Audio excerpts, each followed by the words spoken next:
오늘은 오바댜서 마지막 시간입니다. 얼마 되지도 않았는데 벌써 마지막이네요. 소선지서는 이렇게 좀 끝나는 것들이 자주 있을 것 같습니다. 그래서 다음 주 월요일 날에는 또 개관을 자주 할 수밖에 없는 시스템이 됐습니다. 여러분이 좀 이해를 해주시고, 오늘 이제 본문에 이야기하고 있는 것은 어제 말씀하고 연결이 되어 있죠. 주님께서 주의 날에, 심판의 날, 주님의 날에 모든 민족을 심판할 날이 다가올 것이다. 15절에 이야기하고 있습니다. 내가 모든 민족을 심판할 주의 날이 다가온다. 내가 한 대로 당할 것이다. 내가 준 것을 내게 도로 받을 것이다. 이렇게 이야기하고 있죠. 그래서 우리가 개관을 했던 것처럼 이 오바댜서는 표면적으로는 한 나라, 에돔이라는 나라의 심판을 이야기하고 있습니다. 그러나 또 한면에는 이 모든 세계 만민이 하나님 앞에서 심판의 날이 다가오게 될 것이다. 근데 그것은 그들이 행한 대로 당할 것이다라는 이야기를 하고 계십니다. 그래서 심판의 날에는 16절에 이야기하고 있는 것처럼 모든 세계의 모든 민족이 더욱더 쓴 잔을 마시게 될 것이다. 그러니까 여기 16절 전반절에 너희가 내 거룩한 산에서 쓴 잔을 마셨다. 이렇게 표현하고 있잖아요. 십자가에서 예수 그리스도가 죽으셨던 그 신포도주의 쓴 잔을 주님 마시셨던 것처럼 이제는 마지막 날에는 모든 민족이 쓴 잔을 마시게 될 것이다. 망하여 없어질 것이다. 이렇게 표현하고 있습니다. 17절에 이제 가보시면요. 어떤 표현들이 되어져 있는지를 좀 살펴보실 필요가 있습니다. 같이 읽어볼까요? 시작. 그러나 너는 시온산으로 피하고 시온산은 거룩한 것이 될 것이다. 그때 야곱의 집은 다시 유산을 차지할 것이다. 자, 시온산이라는 표현은 여러 차례 말씀을 드렸습니다. 히브리 원어적 의미에서의 찾아보면 시온산, 그렇죠? 시온산에 라고 표현이 되는 게 맞을 것 같아요. 시온산으로 가야 시온산에. 근데 이 의미가 뭘까요? 많은 나라의 침략을 받았던 남유다죠.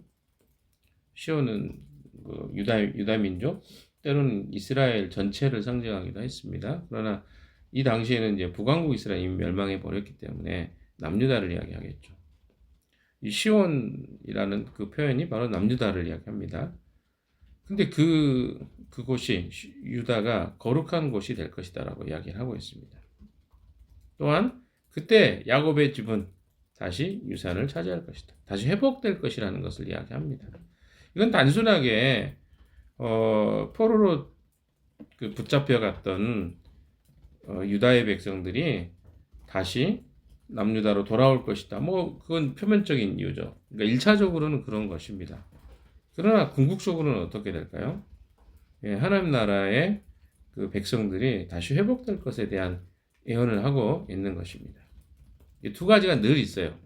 선지자들의 예언 속에는 1차적인 예언의 내용들이 있습니다. 존재합니다. 그러나 반드시 거기에는 2차적 의미에서의 그 메시아적 구원과 회복의 이야기가 반드시 선지서에는 기록되어 있는 내용인 것을 보게 됩니다. 과거에 우리가 보았던 아모스서도 그랬죠.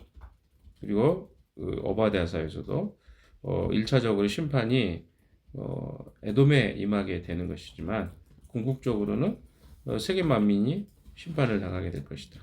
두 번째로 유대민족이 회복될 것이다. 그러나 곧 다른 말로 이야기하면 하나님 나라의 백성이 다시 회복될 것이다. 이렇게 표현할 수 있겠습니다. 18절 같이 읽어볼까요? 시작.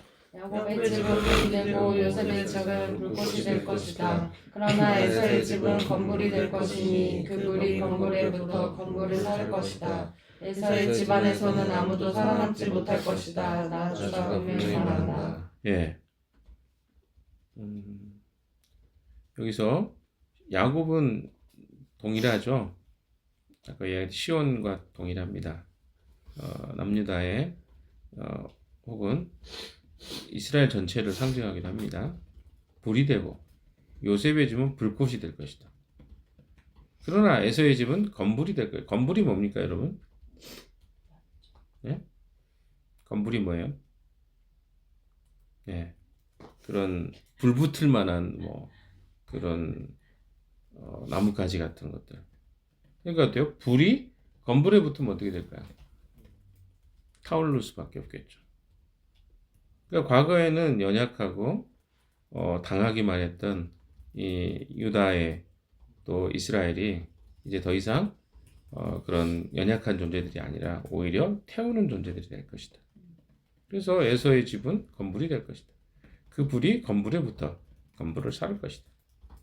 그래서 에서의 집안에서는 아무도 살아남지 못할 것이다. 나주가 분명히 말한다. 마지막 심판의 날에 있게 될 그 심판을 이야기합니다. 심판은 반드시 임하게 됩니다. 그래서 그리스도인의 삶에는요, 이 심판을 기억하고 살아가는 것이 중요합니다. 예전에 창세기 때 이야기했던 기억이 나요. 무드셀라가 에녹의 아들이라고 했습니다. 에녹이 살았던 365년 살았죠. 그래서 무드셀라가 태어났을 때 무드셀라 이름을 이 아들이 죽으면 심판이 임할 것이다 라는 뜻이라고 했습니다. 실제로 무드셀라가 죽던 해에 홍수가 일어났다는 그 성경의 그 내용들을 우리가 공부했던 기억이 납니다. 근데 그 아들이 죽던 해에 심판이 임했다 그랬는데 에녹은 경건의 삶을 유지했습니다. 65세에 무드셀라를 낳고 300년 동안 경건하게 살다가 죽지 않고 죽음을 보지 않고 하늘에 올라갔다. 이 성경에 두 사람이 죽음을 보지 않은 사람이 있었죠. 한 사람이 에녹, 한 사람이 엘리야. 이렇게 딱 하면 다 나와야 되는데 답을 못 하시는 분들은 공부 좀 하셔야 될 것 같아요. 이미 다 이야기했습니다. 제가 여러 차례. 에녹하고 엘리야는 죽음을 보지 않고 갔어요. 근데 그 중에 대표적으로 에녹은 성경에 300년 동안 하나님과 동행했다고 표현됐어요. 근데 그 동행의 이유가 뭐냐면 무드셀라를 낳고부터예요. 무드셀라는 뭐라고요? 이 아들이 죽고 나면 세상에 심판이 임할 것이다. 그럼 무슨 의미입니까? 경건이라는 게 무엇인가를 말해주는 거예요. 경건은 하나님의 심판을 인식하고 살아가는 것입니다. 우리의 삶이 경건해질 때는요, 이 땅이 영원해질 거라고 생각해서는 경건하지 않습니다. 우리의 삶에 두려움이 있을 때 우리는 경건해져요. 심판이 임하고 나에게 질병이 있고 또 때로는 아픔이 있고 또 어떤 이유로 해서 분명하게 내게 이것을 멈추지 않으면 당신은 위험합니다 라고 이야기 들을 때 우리는 바뀌잖아요. 삶이 비슷한 겁니다. 경건의 삶은요, 하나님의 심판이 우리에게 있다는 사실을 기억하는 거예요. 물론 그 경외라는 것은 두 가지가 다 있잖아요. 그냥 단순히 두려움의 의미도 경외, fear라는 단어가 그렇지 않습니까? 근데 또 반면에 이 경외라는 것은 하나님을 두려워하는 거. 하나님을 두려워하는 건 단순히 두려워하는 차원이 다르죠. 아닙니다. 단순히 두려워하는 것만 아니죠. 하나님을 높여드리는 거.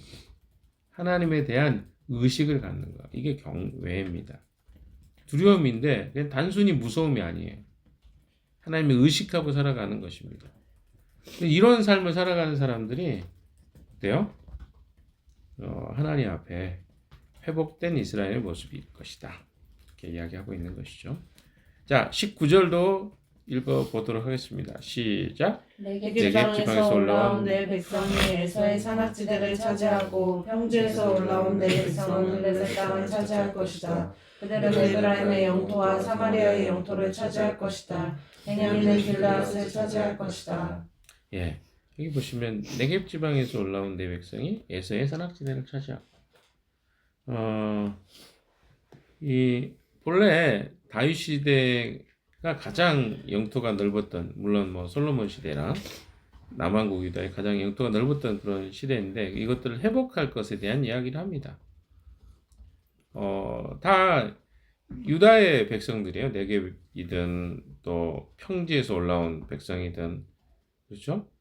예서의 산악지대를 차지하고 또 블레셋 땅을 차지하게 되고 에브라임의 영토와 사마리아 영토를 차지할 것이다. 다 누가 차지하는 거예요? 남왕국의 유다의 백성, 하나님 백성입니다.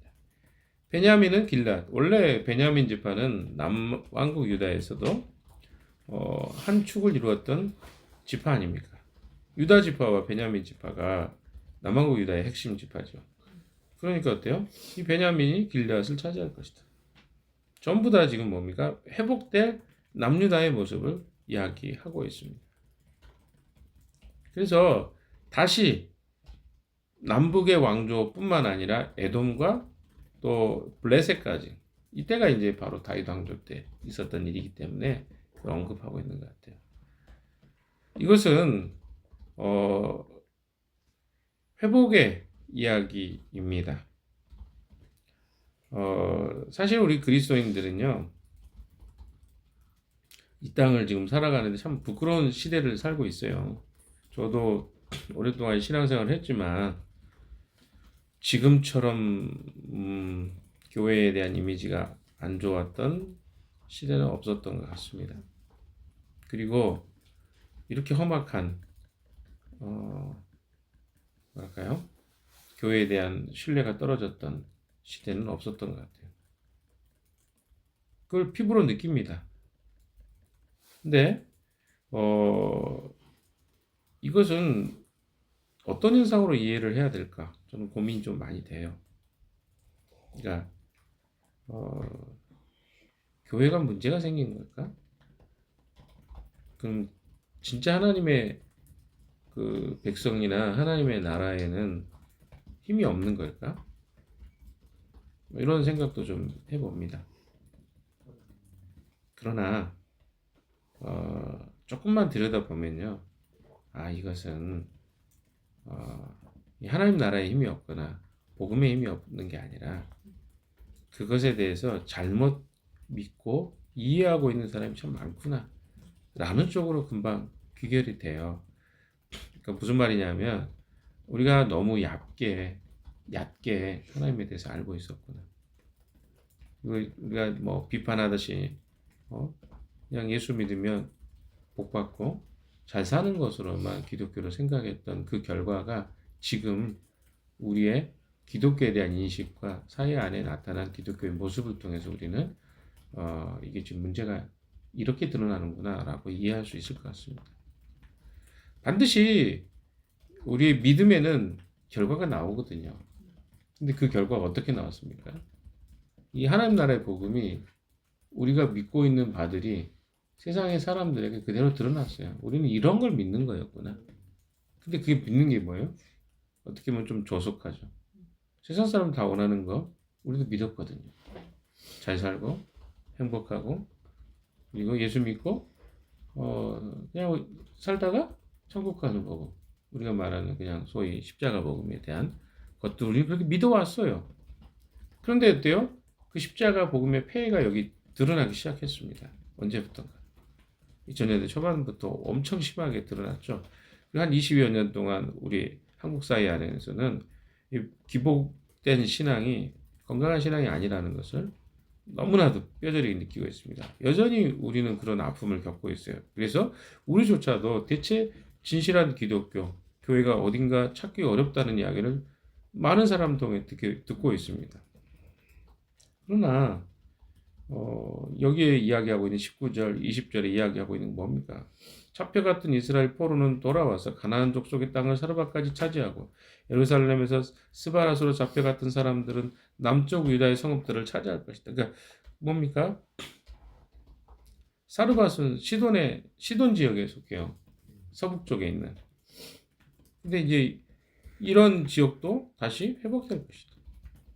스바랏은 정확하게 어딘지는 언급이 되어 있지 않습니다. 그러나 어떻습니까? 여기 보시면 사르밧, 스바랏 그리고 남쪽 유다에 갔던 사람들이 다 성읍들을 차지하게 될 것이다. 또 그렇죠? 21절에 구원자들이 시온산에 올라와서 에서의 영토를 다스릴 것이다. 나라가 주의 것이 될 것이다. 이런 것들을 이야기 들었을 때는요. 여기 더 남은 자들이거든요. 남은 자. 그러니까 구약의 사상 중에 하나가 남은 자들의 회복입니다. 그루터기 신앙이라고도 하죠. 어떤 교회는 이름이 그루터기 교회도 있습니다. 왜 그럴까요? 그런 표현들이 성경에 많이 나옵니다. 하나님의 심판의 목적은요, 회복이라고 했습니다. 회복의 이유는 무엇입니까? 그 심판을 통해서 그들의 불순물을 제거하고 남은 자들을 통해서 하나님 나라가 세워지는 걸 이야기합니다. 우리 안에도 너무 많은 불순물이 들어와 있죠. 불순물을 제거하고 온전케 하는 것이 하나님의 목적이시라고 할 수 있겠습니다. 유다의 백성들을 그대로 내둘 수도 있었습니다. 놔둘 수 있었어요. 근데 왜 하나님이 심판을 했습니까? 그들 안에 너무 많은 불순물이 들어와 있었어요. 그러니까 하나님 백성이라는 불렸던 것, 그들의 혈족 그리고 혈통을 통해서 하나님 백성이 되는 것을 믿었던 사람들이 이스라엘 사람들이었어요. 근데 그게 아니라는 거죠. 풍삼기 요즘에 제가 이제 하고 있는데 거기에 명확하게 이야기하고 있는 건 반은 그렇습니다. 그리스도를 주로 고백하는 사람들이 그리스도인들이에요. 그런데 그리스도를 주로 고백하지 않으면서도 그리스도인이라고 칭하는 사람이 많다는 거예요. 그 결과물이 오늘날의 그리스도인의 모습이라는 거죠. 그게 과거의 유대와 북왕국 이스라엘 모습과 뭐가 다르겠습니까? 그러니까 우리가 진짜로 주를 그렇게 주님으로 고백하는가? 그리고 그를 주님으로 인정하고 살아가는 삶, 이게 그리스도인의 삶인데 부르기는 주님이라고 하는데 실제 삶은 주님으로 인정하지 않는 모습은 하나님에게는 합당하지 않는 것이죠. 그래서 오늘 기독교인들의 모습 속에 불편해 보이는 내용들은 전부 다 뭐냐면 모양만 그리스도인, 뭐 조금 이야기하면 썬데이 크리스천, 제가 자주 이야기했던 노미널 크리스천, 명목적인 그리스도인, 그것 때문에 나타나는 현상이라는 거예요. 우리가 잘 생각해야죠. 기독교가 능력이 없어서가 아니라 그 기독교를 나는 어떻게 믿고 있는가? 정말 주로 주님을 믿고 살아가는가? 그럼 주님은 우리가 주를 주님으로 믿는 자들을 회복하고 구원하시겠다는 거지. 그냥 명목상으로 믿는 자들에 대해서 그들에게도 똑같은 지위를 주시고 회복을 주시겠다 이렇게 말하고 있는 게 아니죠. 심판은 바로 그런 이유로 주어집니다. 사랑하는 여러분, 오바댜의 메시지를 기억하십시오. 방관자의 최후라고 했습니다. 이스라엘이 어려움을 당할 때, 남유다가 어려움을 당할 때 오바댜서에서 나오는 이 에돔의 형제 국가는 아무도 그들의 어려움을 돌보지 않았습니다. 근데 이 에서의 후세들은요, 에서가 했던 것과 똑같은 삶을 살았어요. 뭡니까? 여전히 이 하나님의 백성이 되는 것의 소중함을 소중하게 여기지 않았던 것이죠. 형제였는데도 불구하고. 그래서 그 형제를 돕는 것이 그들의 또 기회였을 수 있습니다. 그래서 그들은 그것을 기회로 여기지 않았습니다. 동일합니다. 이 세상 에돔을 이제 다른 민족과 세상으로 볼 수도 있겠죠. 뭐 계속 우리가 비유적으로 이 성경이 기록됐다가 현실적으로 기록됐다가 하니까요. 근데 에돔의 이야기가 무엇입니까? 그런 그리스도인들을 바라보면서 하나님에 대한 복음을 들을 수 있는 기회가 수많이 주어진 사람들이 그것을 선택하지 않았을 때 거기에 대한 심판이 있을 것이라는 것을 메시지하죠. 주의 날이 그런 날이니까. 또 하나 우리에게 말씀합니다. 이미 복음을 들었던 자들이 어떤 삶을 살아야 될 것인가에 대해서 주님 우리에게 메시지 주고 계십니다. 우리가 주님을 주인으로 인정하는 자들에게는 그 심판의 날이 회복과 기쁨의 날이 될 것입니다. 근데 여러분이 주님이 오신다고 할 때 여러분 안에 기쁨이 됩니까? 아니면 정신 차려야 되겠다. 아직 오시면 안 되는데? 이런 생각이 많습니까? 우리가 주님을 주인으로 인정하는데 어떻게 주님이 오시는 것을 두려워할까요? 두려워한다는 건 뭐냐면 내가 주님을 주인으로 인정하지 않고 살아가고 있다는 것을 말해주는 것입니다. 여러분은 여러분의 삶을 어떻게 바라보고 계십니까? 풍삼기에서 말하는 아주 기본적 풍삼기에 들어가기 전에 점검해야 될 거면 내가 정말 주님을 주인으로 인정하고 있는가? 풍삼초에도 나오는 내용이죠. 기독교의 삶은요, 그리스도인의 삶은 기본적으로 예수가 나의 진짜 주인인가? 그냥 머릿속으로 주인이라는 건 다 알죠. 근데 진짜 삶을 통해서 예수가 나의 주인이 되고 있는가에 대한 이야기입니다. 여러분 정말 주님을 주인으로 인정하고 살고 있습니까? 잘하셨습니다. 그런데 주인으로 내가 인정하지 않고 있다면 여러분은 아직 기독교의 뭔지를 알지 못하는 것입니다. 오늘도 주님 우리에게 이 오바댜 메시지를 통해서 내가 회복시켜 줄 것이다. 근데 그 회복은 무엇입니까? 하나님 백성입니다. 하나님 백성은 누구입니까? 온전히 그리스도를 주로 인정하고 고백하는 사람들입니다.